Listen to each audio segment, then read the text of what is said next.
Hey guys, hope you're doing well on this wonderful Wednesday. So yesterday you watched a video about 5 idioms, so today we're going to look at 5 more. So let's refresh. An idiom is a saying that doesn't mean exactly what is written. They have hidden meanings, okay? So that's what I want you to remember.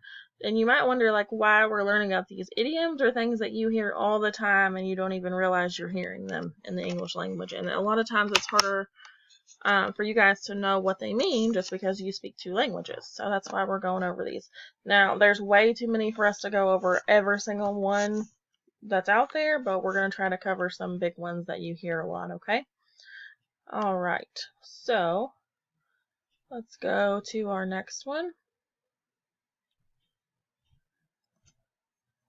So, we already did this one. Hold on. Okay, here we go. So, water under the bridge. So, I only think one person got this right, but that's okay. This one's kind of a harder one. So, what this really means is that it's in the past and it isn't important anymore. Okay, so somebody might say that's water under the bridge. We don't need to talk about it. So I don't want to talk about the argument we had last week. It's water under the bridge now. So that person's just saying they want to move on. They don't want to talk about anything that happened before. Okay? Water under the bridge. Okay, let's look at the next one. Cross your fingers. A lot of you knew what this one meant. So to cross your fingers, what it really means is to hope something happens the way that you want it to. Okay? So I might say, cross your fingers that my mom decides to take us out for ice cream later. I'm really hoping that this goes the way I want it to and that she takes me out for ice cream. Okay?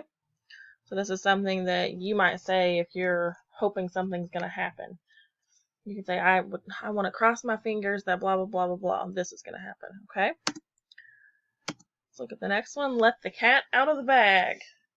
Now, guys, this does not mean that you should have a cat sitting in a bag all the time and you decide to let it out. It's not what it means.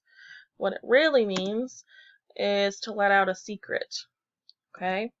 So he let the cat out of the bag and finally told his parents that he quit the football team to play soccer instead.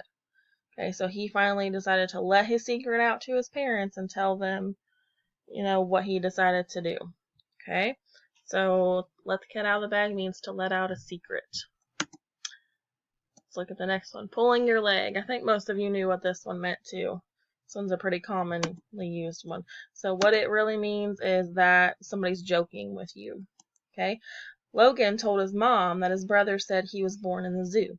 Mom replied, "Don't listen to him. He's just pulling your leg." So mom's telling Logan that your brother's just joking with you. He's pulling your leg. Okay? And this one is everything but the kitchen sink. I don't think any of you really knew what this one meant either, but that's okay. So when I say everything but the kitchen sink, what that really means is that nearly everything has been included. Okay, so a lot of times we say this when we're packing to go on vacation or packing to go somewhere. So her suitcase that she packed for summer camp included everything but the kitchen sink. Okay? So it means that she packed literally everything that she needed, and probably more than she needed, but she didn't pack the kitchen sink. Okay? Alright, so that was the last one.